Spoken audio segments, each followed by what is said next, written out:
But before you start, I want to mention something for if you haven't already read it, and also anybody listening, if you haven't read it, you must read a book called Good to Great.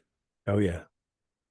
So what you've done is his format, because what he has is he has these great companies, and he has these called what he calls the comparison companies. And the comparison companies are companies that everybody knows. They are like GE, for example. Everybody knows GE. And then he has these, but these GE is a comparison company. And then he has these great companies that are in the same category as GE, but their stock outperforms GE, their revenues and everything else, but nobody really knows about these great companies. So what he's done a study of what makes these companies great, what is their management style and everything else. So you've got to write a book, you've got to have your own stuff talking about this, because this is great. So let's start with, you want to start with the ones that don't matter, or? Correct. Let's do it. Okay. All right, let's go. So the first thing that I was really surprised does not appear to matter to achieve a low ACOS is actually match types. I saw all across the board, any concoction that you can almost dream of. I found some accounts that had 50% of their spend going towards broad match with an ACOS under 25%, which is sacrilege, right? It's crazy to be spending that much on broad match. So there were some accounts, one of them had like 50% of spend on broad match, 5% on exact match.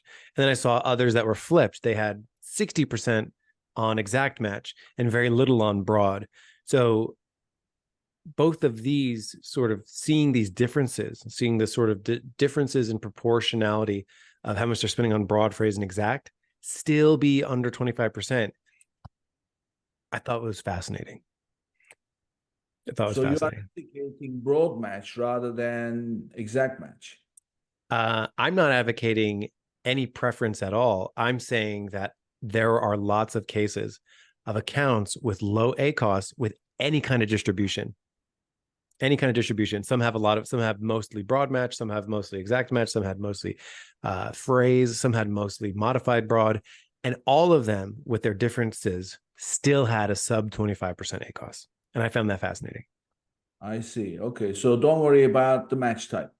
And I have an inverse on this for eventually when we get to what they have in common, you'll see why that doesn't matter. So the first thing I will say is, I think there are best practices when it comes to match types, and the pitfalls are easier to fall into when you have a lot of broad match. The pitfalls are easier to fall into when you have a lot of crazy phrase matches. It's harder to fall into the pitfalls when you have a lot of exact. I think that's still true. So you can still avoid those pitfalls of like a lot of wasted spend, even if you have a lot of broad match. And we'll see that in the second area of the things that do matter. So that they do some things, if they have a lot of broad match, they do things differently than the accounts with super high ACOS that maybe have a lot of broad match and they have a high ACOS.